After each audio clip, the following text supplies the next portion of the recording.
God's vindication is often silent but supernatural. It doesn't arrive with fanfare, flashing lights, or grand declarations. It slips in like a whisper, but shifts the very foundation of what once seemed immovable. When heaven decides to vindicate, it doesn't need your enemy's permission, nor does it wait for human applause.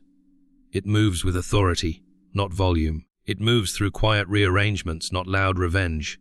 And yet, its impact is unmistakable, because what was once a question mark over your life becomes a divine exclamation of heaven's yes. We often expect God's justice to look like fireworks or lightning bolts, to strike visibly, dramatically, undeniably. But more often, his vindication comes like morning dew. It settles, and suddenly everything is refreshed, restored, realigned. It's not that he couldn't make a spectacle, it's that he knows true power doesn't need to announce itself. It just is. His vindication doesn't seek to embarrass your enemies. It seeks to elevate you beyond their reach. His answer isn't in vengeance, but in positioning. And in that shift, he makes a statement no accusation can silence. This one was mine all along. There are moments when the people who wounded you will still have their platforms, their following, their confidence. And yet, something in their spirit will shake. Because even they will know, though they never apologized, though they never admitted it, though they buried the truth, God still saw it. And now God is answering in the way only he can. Not with exposure, but elevation. Not with condemnation, but confirmation. He doesn't always deal with those who hurt you by punishing them. Sometimes he deals with them by blessing you in their view and making them realize they no longer have access to what they mishandled. The supernatural part of God's vindication is that it bypasses every earthly process. It can't be explained by timing, talent, or technique. There's no human explanation for how it happened. It just did. You were overlooked yesterday and essential today. You were mocked in one season and modeled after in the next. God can shift a narrative in a moment, not because of who you convinced, but because of who you belong to. And when God decides to settle a matter, no voice, vote, or veto can reverse it. God's vindication doesn't operate on your timeline. It operates on his truth. Sometimes it takes years. Sometimes it takes tears. Sometimes it looks like nothing is changing, but heaven is doing more in the silence than you ever imagined. When they stopped talking about you, God was still talking to you. When they thought it was over, God was just getting started. Vindication doesn't always come with noise. It comes with fruit. You don't have to speak louder than the lie. You just have to outlive it. And when the fruit begins to grow, even the lie becomes irrelevant. You may not get the apology. You may not get the closure, but you will get the clarity. You'll see how God shielded you, how he allowed rejection to become redirection, how he let them walk away because they couldn't carry the weight of where you were headed. And when you step into what he prepared for you, it won't just be a blessing, it will be an answer. It will be heaven's undeniable stamp that says, I saw it all, I heard it all, and this is my response. Those who once labeled you as broken will be left to wrestle with how you bloomed. Those who expected you to fall will quietly watch as you flourish. And while they say nothing publicly, heaven will have spoken clearly. God's vindication doesn't need a courtroom. It needs a heart that kept walking. It doesn't need a crowd. It needs your continued obedience. Because the moment God sees that you trusted him, even when the truth was buried, even when the lie was louder, even when it looked like you lost, he moves. Quietly, powerfully, supernaturally. And when he moves, no one will be able to deny that only God could have done this. Only God could have taken the shattered pieces and turned them into something sacred. Only God could have taken the rejected and made them radiant.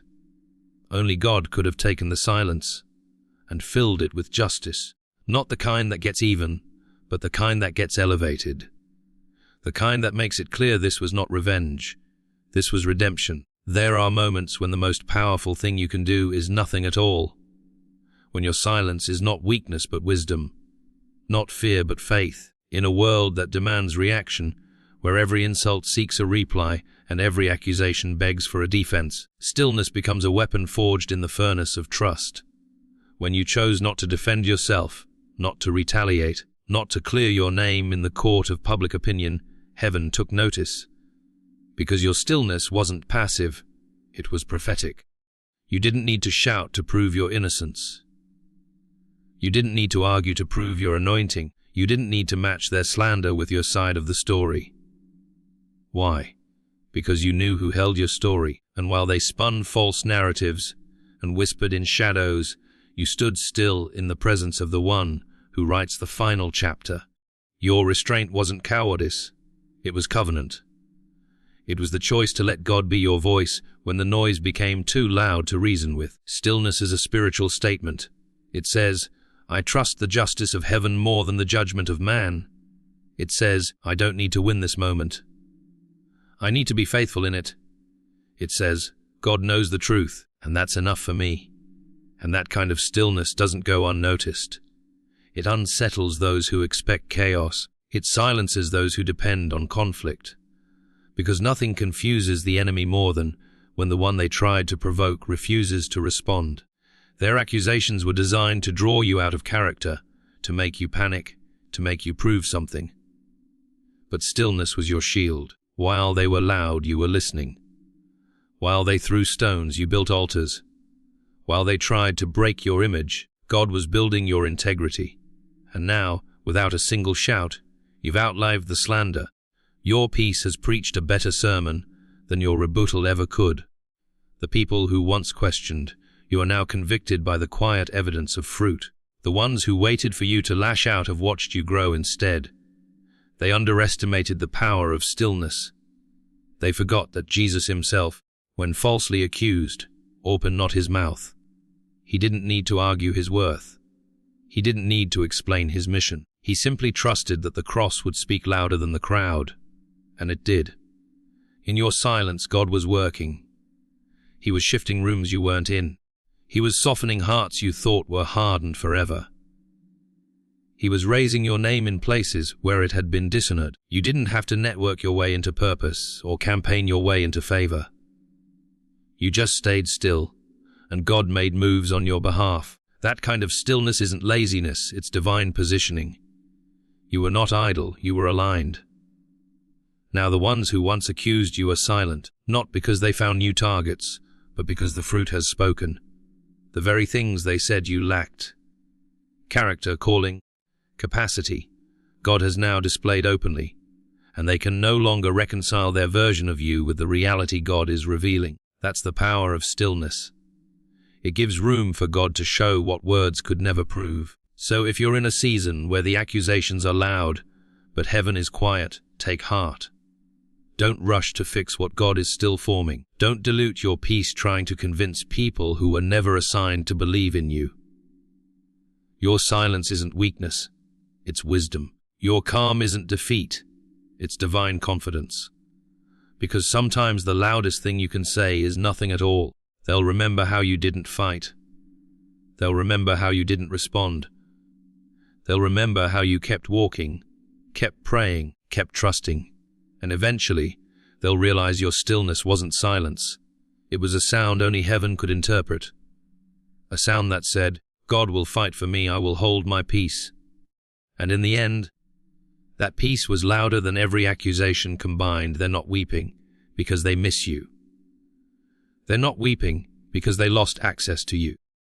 They're weeping because they finally realized they misjudged what was in front of them. They saw the surface, but they never discerned the depth. They looked at your weakness and missed your worth. They focused on your flaws and ignored your fruit. And now, after all the laughter, the gossip, the dismissal, they're sitting in silence, haunted by the truth they couldn't see when it mattered. There's a different kind of grief that comes not from loss, but from blindness. They're not crying because you changed. They're crying because you didn't. You remained faithful. You remained consistent. You remained obedient to God, even when you were treated like you were irrelevant, unnecessary, or replaceable. And now that God has elevated what they ignored, they're forced to admit what they mistook as ordinary was always anointed. Misjudgment is costly. It costs opportunities, relationships, influence, and alignment. And when someone realizes they've misjudged a person sent by God, that grief cuts deeper than rejection ever could. Because it's not just regret, it's spiritual recognition.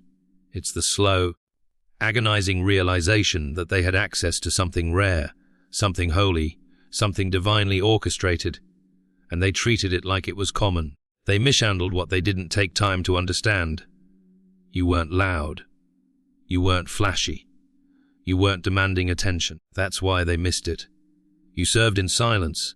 You built without boasting. You were carrying glory in a clay vessel, and they got distracted by the clay. They focused on what you didn't have, not realizing heaven had already said yes. And now, in hindsight, everything they overlooked is becoming obvious. The grace they minimized is now magnified. The light they ignored is now blinding. And it's too late to reverse it. This kind of sorrow doesn't need witnesses. It happens behind closed doors. Private tears over a public mistake. They told themselves you weren't ready. They convinced themselves you weren't capable. But deep down, something always felt different, and now that difference has become undeniable. Your growth, your favor, your endurance, it's testifying without words, and the very people who misread you are realizing they never really saw you at all. They didn't see how much you sacrificed. They didn't see how much you prayed. They didn't see the weight you carried with grace. They just assumed you were weak when you were actually walking in supernatural restraint. They mistook your humility for insecurity. They labeled your process as stagnation. But now, what was hidden has become undeniable, and the weeping is not just over you. It's over what they forfeited when they failed to honor you. Let them weep, not because you want revenge, but because even their tears confirm that heaven has moved. God doesn't vindicate with arguments. He vindicates with evidence. And right now, your life is the evidence. Your consistency is the confirmation. Your elevation is the echo of God saying, I was with them all along. This isn't the kind of weeping that leads to reconciliation. It's the kind that comes when someone realizes the door they slammed was actually a divine connection. The weeping doesn't mean you have to return. It doesn't mean you owe them closure. It simply means heaven has revealed the truth. And now they have to live with the echo of what they ignored. And what's most powerful is this: you never had to raise your voice. You never had to demand validation. You let God speak. You let your obedience talk louder than their opinions. And now the very ones who thought they had the final word are sitting in silence, mourning what their pride refused to acknowledge. Let this be a reminder: when you walk with God, your value is not based on how others perceive you. It's based on how heaven sees you. And eventually, what's hidden will always be revealed. What's misjudged will eventually be recognized. And those who treated you like a season will weep when they realize you were a lifetime assignment. They're weeping over what they misjudged, and it has nothing to do with your departure. It has everything to do with your destiny. Divine reversal is not just a change in circumstances, it's a supernatural statement. It's the fingerprint of God on a story that man thought was finished. When heaven steps in and rewrites what was meant for evil, when God reverses the rejection, the delay, the betrayal, the humiliation, it always leaves a mark. Not just on you, but on everything and everyone connected to the moment. Divine reversals are not silent. They echo through time, leaving evidence that something holy interrupted what was heading in the wrong direction. You see, people can try to sabotage you, exclude you, underestimate you. But when God decides it's time to reverse what was spoken, what was stolen, what was shut down, He does it in a way that not only restores, but redefines. A divine reversal doesn't simply bring you back to where you were. It launches you beyond where you could have gone without the setback. It doesn't erase the pain. It transforms it. The scars remain, but they tell a different story. Not of failure, but of favor. Think of Joseph, betrayed by his own brothers, left in a pit, sold into slavery, forgotten in prison. Everything in his life looked like a downward spiral. But when the divine reversal came, it was undeniable. In one chapter, he was a prisoner. In the next, he was the prime minister. That's the power of a divine reversal. It changes the narrative so dramatically that even your enemies are forced to acknowledge it. And Joseph didn't just rise. He was placed in position to bless the very people who betrayed him. That's the mark it leaves, undeniable evidence that only God could have done it. A divine reversal will leave people speechless. It will confuse the crowd that counted you out. It will convict the ones who used your pain as their entertainment. Because when God flips the script, He doesn't need your name cleared. He just blesses you in public. And that blessing becomes the loudest response to every accusation. Divine reversals don't just vindicate you. They educate everyone who watched you suffer. They reveal that what they saw wasn't the end. It was the setup. And make no mistake, divine reversals leave marks inside you too. Marks of awe, marks of wonder, marks of humility. Because when you've walked through seasons of silence, loss, and invisibility, when you've been falsely labeled, overlooked, or dismissed, then suddenly God lifts you, heals you, promotes you, and uses you. You can't help but carry the weight of what He did. You'll never pray the same. You'll never worship the same. You'll never view people the same. Because you've seen what only God could do. It also changes how you view the waiting. Suddenly, what felt like punishment is seen as protection. The doors that didn't open weren't rejection. They were redirection. The people who walked away weren't abandoning you. They were making room for what God was about to do. That's the beauty of the reversal. It shows you that none of it was wasted. Not the tears, not the trials, not the betrayal. Every moment became the soil for a harvest only heaven could grow. And yes, it leaves a mark on your enemies too. Not always one of punishment, but one of realization. When they see you walking in what they tried to destroy, something shifts. They may never apologize. They may never say it out loud. But they know, they feel it. They see the fruit. And they remember how they misused you, and that memory becomes their mark. So when the divine reversal comes, don't shrink back. Don't apologize for the favor. Don't dim the light to make others comfortable. You paid a price for this testimony. You kept walking when the road disappeared. You stayed faithful when it made no sense.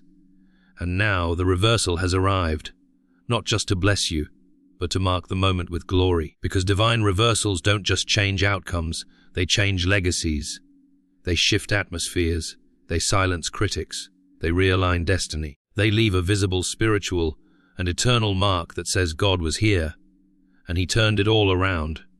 You weren't overlooked. You weren't forgotten. You weren't denied. You were hidden for a reason. God does not bury what is useless. He hides what is holy. He conceals what carries weight. You weren't being punished.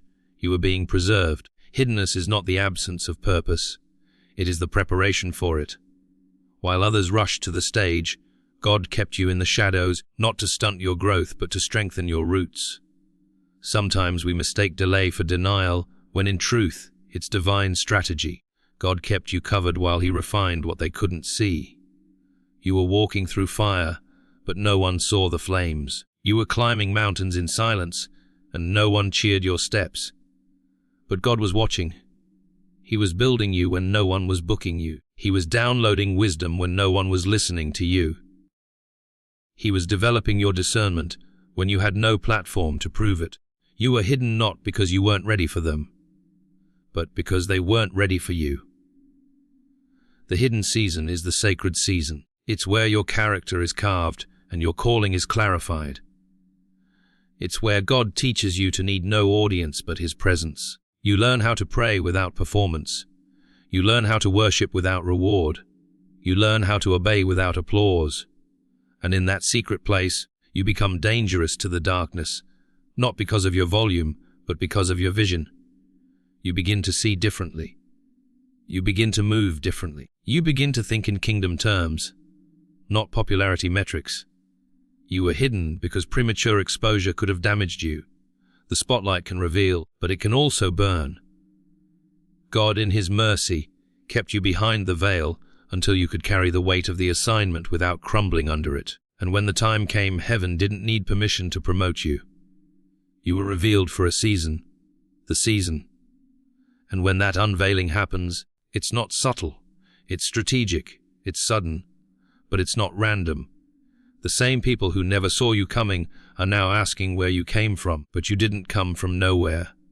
You came from the secret place, from the hidden trenches of obedience, from the silent victories no one celebrated but heaven. You were being sharpened in silence to strike in a specific moment of time, and now that moment has arrived. When God reveals what he once hid, it's never about fame, it's about function. You're not revealed to impress, you're revealed to impact. The oil you carry wasn't made in public, it was crushed in private. And that oil now flows, not because you're loud, but because you're legit. You were hidden to be made holy. You were revealed to release that holiness into a hurting world. This is the season where what was quiet becomes a force, where what was misunderstood becomes the message, where what was mocked becomes the mantle. You don't need to explain where you've been. Your fruit will tell the story. Your posture will preach the process. And your peace will announce that this was God's doing, not man's approval. Some won't understand the shift. They'll try to box you into your hidden season, pretending you're still in the shadows when God has clearly brought you into the light. Let them talk. Your assignment isn't to argue, it's to advance. Your job is not to beg for recognition, it's to walk in revelation. You didn't climb to be seen, you were sent to be significant. Even now, God is revealing others who've been hidden. You're not alone. There's a generation of voices rising from the wilderness, not with polish, but with power. Not with platforms built by men, but with mantles given by God. And they're stepping into their season, fully aware that the same God who hid them will hold them. So walk forward boldly but humbly. You were hidden for a reason, to be refined, restored, and prepared. Now you're revealed for a season, to be released, to be relevant, and to be a revelation of God's timing. You didn't miss your moment. You are the moment, and no man can unsee what God has now decided to show. There is a sorrow that doesn't show itself in crowds. It hides behind rehearsed confidence, behind the smile of someone who once stood in bold opposition to what God was doing. It's not loud. It doesn't confess. It doesn't apologize. But it's real, and it's deep. It's the kind of regret that comes not from ignorance, but from defiance, from watching something you resisted begin to rise in undeniable glory, from realizing too late that you didn't just oppose a person, you opposed a move of God. You see, God doesn't always fight with fire and thunder. Sometimes he simply keeps moving without you. He keeps building while you criticize. He keeps elevating while you analyze. And when you look up and realize the thing you called fake is now flourishing, the thing you dismissed is now divine. The one you tried to silence is now the one speaking with authority. You're left with nothing but the echo of your own resistance. And in that echo, regret begins to form. Public resistance to God's move often begins with pride. It starts with a refusal to believe that God could be working through someone so unlikely, so quiet, so hidden. It's not that they didn't see the evidence. It's that they couldn't handle the packaging. God offended their expectation, so they resisted the revelation. They couldn't comprehend that the voice they overlooked carried the very answer they were praying for, so they pushed back, spoke out, mocked, minimized, and doubted. Not because they were right, but because they were too proud to be wrong. But divine momentum doesn't wait for man's endorsement. It doesn't pause for the critics. It doesn't slow down for the skeptics. When God moves, he moves. And when you resist what he's doing, the moment passes. You don't stop the glory. You simply miss the grace. You're left standing outside the door you slammed shut, hearing the sound of something sacred that could have included you, but no longer needs you. That's where private regret begins. It doesn't start when the person you mocked walks away. It starts when you realize they were sent. It begins when you understand that while you were judging their process, heaven was confirming their purpose. That the one you spoke against was actually a vessel God had chosen. And now they are operating in a realm you can't access, because your resistance has become your disqualification. And make no mistake, God keeps receipts. Not to shame you, but to remind you that when he sends someone, he expects them to be received. Scripture says, "He who receives a prophet in the name of a prophet shall receive a prophet's reward. But the reverse is also true. He who rejects a prophet forfeits what they were carrying. That's the hidden cost of resistance. You don't just miss the person, you miss the portion. Private regret is the quiet judgment of your own spirit. It's knowing you had a chance to honor what God was doing, but pride made you blind. And while heaven doesn't hold it against you forever, the opportunity may never return in the same form. Because when God moves, he does so with precision. He plants people in your path for a reason, and when you resist them publicly, you send a message, not just to them, but to heaven. Yet even in regret, there is mercy. God is still God. He can still redeem. But the road back requires humility. It requires owning what was said, what was done, what was refused. It means repenting not just for what you missed, but for the way you tried to stop it. And many never get there. They sit quietly in regret, watching from afar what they once tried to control up close. Private regret is the consequence of resisting what should have been received. It's the H of knowing that you didn't just get it wrong. You got in the way. And now, the move of God marches on. While you wrestle in silence with the truth, God didn't need your agreement. He just gave you a chance to be part of it. And you resisted. Now the tears fall in private. The silence feels louder than ever. Because when you resist what's holy, the regret becomes haunting. And when God moves without you, the only thing louder than his glory is your quiet grief. There are no accidents in the orchestration of heaven. What feels sudden to you was scheduled by God. What seems random was already written. You didn't just stumble into this moment. You were summoned. This isn't coincidence. It's not luck. It's not just another day or another breakthrough.